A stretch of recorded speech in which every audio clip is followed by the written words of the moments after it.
En nos troupes, The Meg, adapté du roman de Stephen Elton, un des films les plus attendus de cet été 2018. Et enfin là, j'attendais vraiment beaucoup parce que j'adore Jason Statham, c'est un de mes acteurs préférés. Et du coup, qu'est-ce que je pense de En nos troupes, The Meg?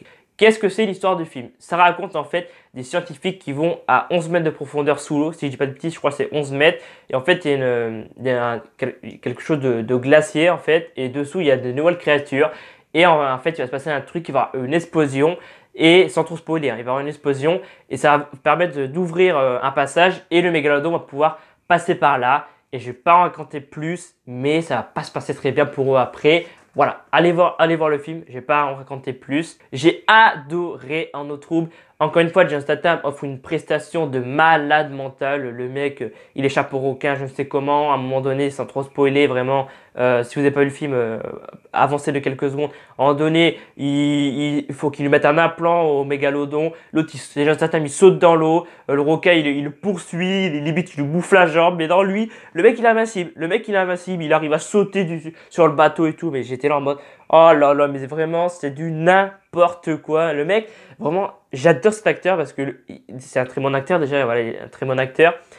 Et mais le mec, il fait des trucs, c'est des cascades et tout. C'est vraiment, c'est un truc de dingue quoi. J'étais là en mode, attends, mais le requin il est en train de le suivre et tout. Et le requin il est juste à ça. Lui, il est là en train de nager. Le requin il est là en train d'avancer et tout. Le mec, il a rien. Il a rien. J'étais là en mode, putain, mais ce mec, sans déconner, est trop fort quoi. Ça m'a fait rire. J'étais là en mode, oh là là, mais sans déconner, le mec quoi, il se fait poursuivre par un mégalodon. Il est à ça de le bouffer. Et non, lui, t'as l'impression qu'il va se faire bouffer la jambe et tout. Enfin, carrément se faire bouffer. Mais non, il a rien. Il a un indemne, il est intact, il a pas de soucis. Voilà, c'est. Oh là là là là. Le film est super drôle, sans déconner. Il y a des moments, c'est à mourir de rire. Il y a une actrice que j'ai beaucoup aimée dans le film. Alors, c'est la fille de Shu-Yin dans le film. Et l'actrice, la petite fille voilà, qu'on voit dans le trailer, vraiment, elle est super marrante. L'actrice, ça s'appelle Shu-Yin Sophia Kai, si je dis. Voilà, alors, désolé pour la prononciation. Mais voilà, c'est enfin, la petite actrice, là, la jeune, là. Et ben franchement, j'ai bien aimé. Elle est hyper drôle.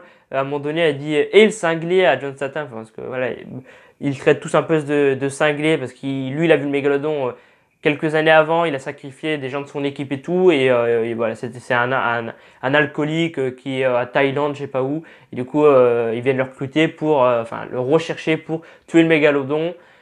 Et franchement, ouais, l'actrice est super drôle. Le casting est super, sans déconner. Déjà, de 1, James Statham, un de mes acteurs préférés. Cliff Curtis, qui était dans Fear the Walking Dead. Et j'avais beaucoup aimé dans Fear the Walking Dead. Et si certains n'ont pas vu la série, bah désolé, dans Fear the Walking Dead, il crève. Et du coup, voilà, il va avoir pas mal de rôles. Bah déjà, il joue dans notre troupe The Meg. Après, il va jouer dans Avatar 2, je crois, Avatar 3 et 4. Enfin, il avait été annoncé pour Avatar 2, je crois. Après, le 3 et 4, je sais pas. Mais c'est un acteur que j'aime beaucoup. Je suis content de le revoir enfin parce que depuis First Walking Dead, bah, je ne l'avais pas revu. Et là, de le voir dans nos trous, bah, franchement, ça marche super bien. Franchement, j'ai bien aimé.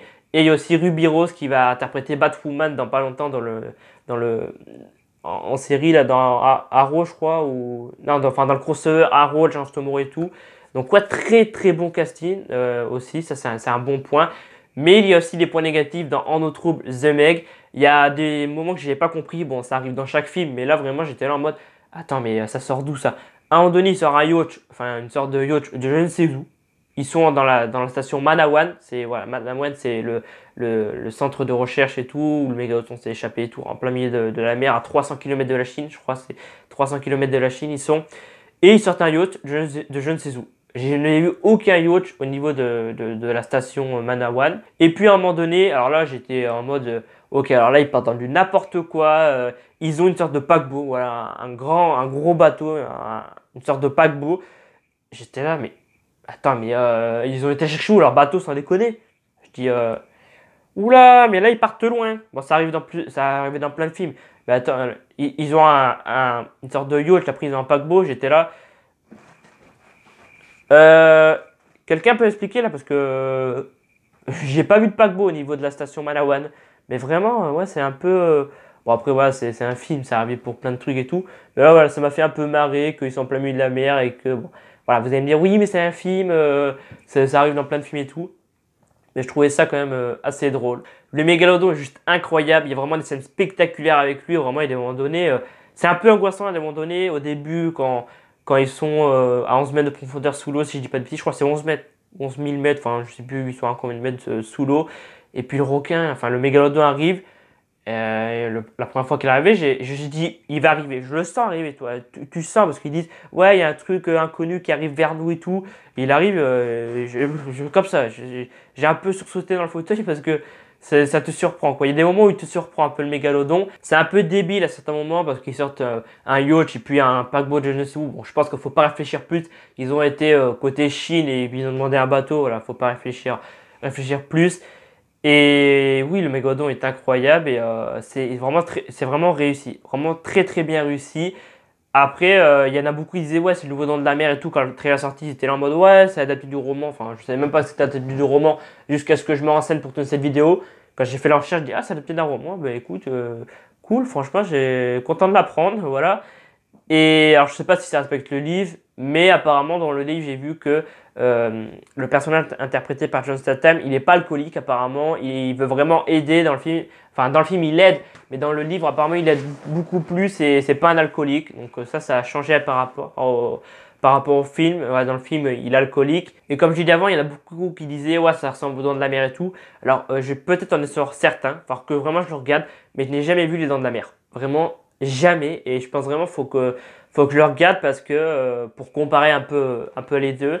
Mais ouais, faut vraiment que je le regarde parce que c'est vraiment un film qui a marqué, on peut dire, l'histoire du cinéma. Donc, il va falloir que je le regarde très prochainement. Mais je pense, enfin là, le mois de septembre va être calme au niveau sortie cinéma, donc je vais pouvoir le regarder. Donc, si vous vous demandez s'il faut aller voir En eau troupe The Meg, et ben franchement, oui, allez le voir parce que vous allez passer un super moment. Ça va peut-être vous rappeler les Dents de la Mer. Je sais pas, je l'ai jamais vu, mais ça va peut-être vous rappeler voilà, les Dents de la Mer.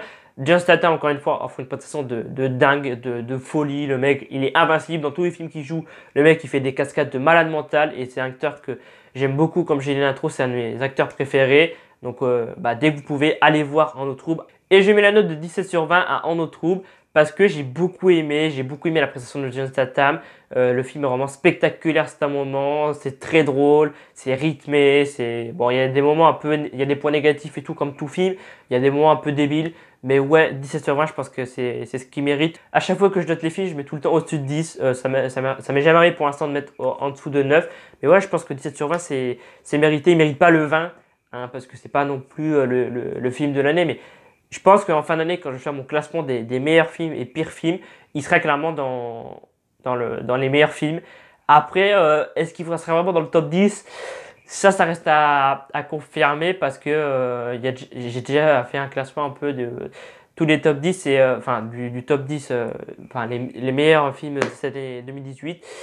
Et ça va être très dur parce qu'on a Black Panther, on a Avenger, vraiment il y a beaucoup, il y a Ready Player One, il y a American, il y a Black Clansman, il y a quoi, il y a Ant-Man, il y a Les Animaux Fantastiques qui n'est pas encore sorti, il y a Mission Impossible, vraiment il y a Jurassic World, il y a Deadpool, et vraiment ça va être très très dur de faire un classement de fin d'année. Voilà, je sais déjà quel film vont être dedans, je pense que niveau Marvel, il risque d'être dans le top 10. Mais après, voilà, en autre groupe, ça se trouve, il sera pas dans le top 10. Parce qu'il y a encore beaucoup de films qui vont arriver. Il y a Venom qui va arriver, il y a Les Animaux Fantastiques, il y a Mortal Ninja, il y a Alita Battle Angel, il y a Spider-Man New Generation, il y a Bumblebee, Aquaman, Robin des Bois, Suspiria, Halloween, que j'attends beaucoup, First Man, Chair de Poule 2, ouais, je sais pas pourquoi voilà, il y a beaucoup, enfin, vraiment, Chair de Poule 2, enfin, vraiment, il y a Return Ray Poppins. Ouais, vraiment, il y a de très bons films qui vont arriver. Bon, le mois de septembre va être assez calme, comme j'ai dit avant. Même si, ouais, il y aura des films. Mais ça va être un mois. Enfin, le mois de septembre, c'est toujours le mois le plus calme niveau sortie cinéma. Et après, ça reprend niveau octobre. Et là, ça va être le bordel. Et c'est la fin de la vidéo. J'espère que cette critique avis sur En eau trouble The Meg vous aura plu. Si cette critique t'a plu, n'hésite pas à mettre un pouce bleu. Ça va toujours plaisir. Et moi, je vous dis à dans quelques jours pour une nouvelle vidéo qui sera très importante pour ma chaîne YouTube. J'en ai déjà parlé, voilà, pour ceux qui me suivent sur Instagram, Snapchat, bon, Snapchat, j'utilise un peu moins. Voilà, j'en ai parlé sur Instagram. Pour ceux qui me suivent sur Instagram, allez me suivre, voilà, juste ici, ça affiche ici, là, tu vois, ici, en gros, c'est Alban F off, voilà. Et ben, allez me suivre parce que, enfin, j'en ai déjà parlé, je sais pas, j'en reparlerai dans quelques jours dans une vidéo, parce que vraiment, ça me tient à cœur de faire cette vidéo. Vous verrez pourquoi. Donc, je vous donne rendez-vous dans quelques jours pour cette vidéo. C'était Alban F. Salut à tous.